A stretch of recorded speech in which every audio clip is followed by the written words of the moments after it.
Hey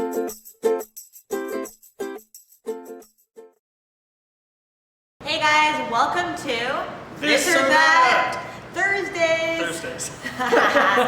So this week we are chatting about HIIT cardio versus steady state cardio.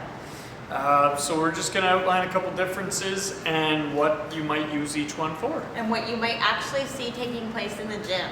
So I want to start out by going with the definition of HIIT, because a lot of people think HIIT just means work really hard for a period of time. Some people say 30 seconds, some people say a minute, and then rest for the same amount of time or greater. And often you see this when you check out HIIT workouts and those kinds of things, or you come do like a HIIT group fitness class, and it's not really genuine HIIT. So Michael defined what genuine HIIT is. So the true definition of HIIT is 10 to 12 seconds of hard work, as hard as you can, something explosive, whether it's jumping or lifting at a rigorous pace, we'll call it, something strenuous for 10 to 12 seconds, and then you take basically 45 seconds to a minute worth of rest after that. The reason behind this is that HIIT is supposed to draw off of our ATP-CP system, which is your first energy system that your body goes through when you first start moving and working. It's the energy that's available right now. As compared to once you hit that 10 to 12 second barrier, then you start going into a glycolytic system where your body is using sugar in your bloodstream to keep your workout going. So, and steady state cardio is a cardio where you're going to keep a similar pace throughout. So that might be running or walking or biking, those kinds of things where you're keeping a similar pace throughout. Now, interval training would be, say, to take that steady state cardio and add in what I call like a burst of energy.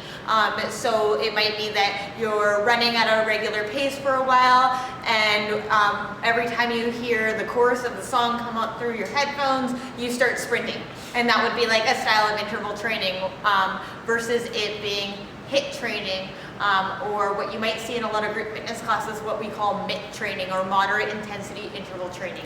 So moderate intensity interval training is exactly that. So you're not going as hard, but you're going for a longer duration. So say you're going to run as hard as you can for 30 seconds. After the first 10 to 12 seconds, you're outside of that HIIT range. So you're out of that initial energy, and now you're working with your glycolytic system, which isn't a bad thing by any means, just a different energy system to be propelling you forward. So it's just something to keep in mind. MIT is still a great workout, mind you, but it's not what you're going for if you're shooting for true HIIT. And true HIIT is really meant to really exhaust that ATP-CP energy system so that you are burning all of that energy off versus any kind of muscle where your body starts to tap into muscle stores, whereas MIT training is going to potentially start tapping into other fuel sources in your body, such as fat or muscle or carbohydrates.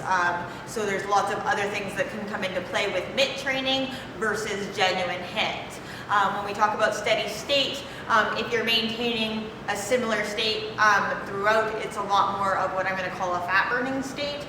So your body is going to burn, say, more fat in the process. However, that being said, you might burn more fat specifically, but one molecule of fat has a lot more energy in it than one molecule of carbohydrate or one ATP molecule. So just be aware of that. So yes, you might be in a fat burning state, but you might have to do, say, an hour of steady state cardio to burn the same amount of calories that you might be able to burn in, say, 15 minutes of HIIT or a half an hour of MIT. HIIT was created so that people could increase their aerobic capacity while retaining their muscle mass. So it burns your immediately available energy sources so that you can retain all of your muscle while increasing your aerobic capacity, your endurance capacity. So definitely serves a place. Steady state cardio is more that 55 to 65% of your max heart rate, and it's just steady state. You're just continually doing the same thing over and over, whether it's running, walking, jogging, biking, rowing, whatever you might be doing, something where you are continually doing the same motion or process over and over and over. Both serve a purpose, both are great for you. So, I mean, when we talk about cardiovascular training in general, reasons why you might want to improve your cardiovascular health are going to come back to just improving your overall health and the ability for your heart to function, lowering blood pressure, and just getting more movement going through your body. Yeah, steady state is one of the most common forms of cardio for that reason. It isn't strenuous. You're not going.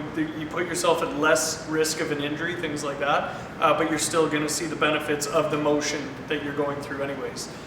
Whereas HIIT is more of a strenuous circumstance, a lot more, call it plyometrics, jump training, or something where you're moving at an accelerated pace that puts you at a higher risk for an injury.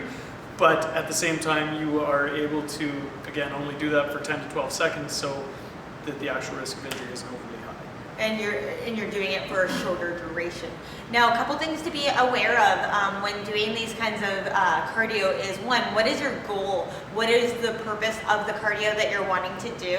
And why are you doing it? So if you're looking at performance training and you are looking at just becoming faster, say on the ice with hockey, HIIT training might be your best thing because really you're giving that quick explosive energy, whereas steady state might not be as beneficial towards your performance because you're doing it for a longer duration. It doesn't mimic exactly what you're doing, say, on the ice. Whereas if you're looking at it from a weight loss standpoint, and you're looking at, do I do HIIT, do I do MIT, do I do steady state? First of all, I'm going to say you're going to do whatever makes you happy, whatever is sustainable for you. It's very individually based. You can have different clients come in, and depending on their goals is what you're going to build the program, and depending on how your body responds to that programming is how you're going to build it. You're not going to give somebody with knee issues and ankle issues a plyometric HIIT. You're going to be doing something more steady state or a MIT training or some sort of interval training to keep their heart rate elevated, but keep them out of a range of motion where they're going to risk injury. And sometimes it comes back to the lifestyle that you're currently maintaining. So if you're currently maintaining a very, very high stress lifestyle and you are a weight loss client of mine, I might not have you doing HIIT or MIT training because you already are exhausting that stress in your regular everyday life.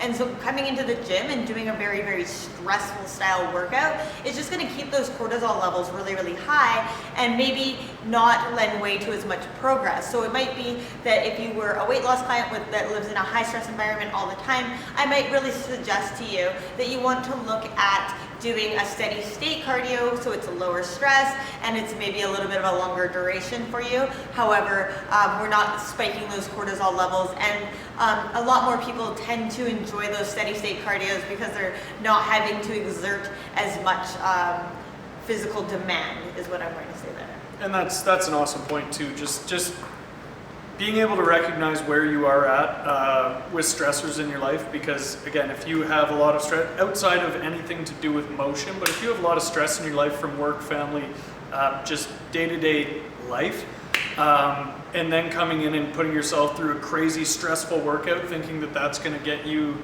the results you want, it's not. And it's not going to engage that parasympathetic nervous system and allow you to come out of that stress state, and then you end up possibly down the line with things like adrenal fatigue, or you don't see the gains in the gym, or you're more susceptible to injury, or you fall off your goals because there's just too many other demands. So there's lots of factors that come into play when choosing which cardio source is best for you.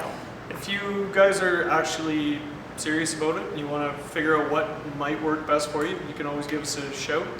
Come on down and talk to us with Iron Body coaches, and we can get you set up on HIIT, MIT, or steady state workouts. And at the very end of the day, I mean, my best piece of advice is for cardio, do what you enjoy, do what's sustainable for you, unless you're looking for specific peak performance, in which case definitely come to us and we can definitely help you achieve that peak state. Have a great day, guys. Bye.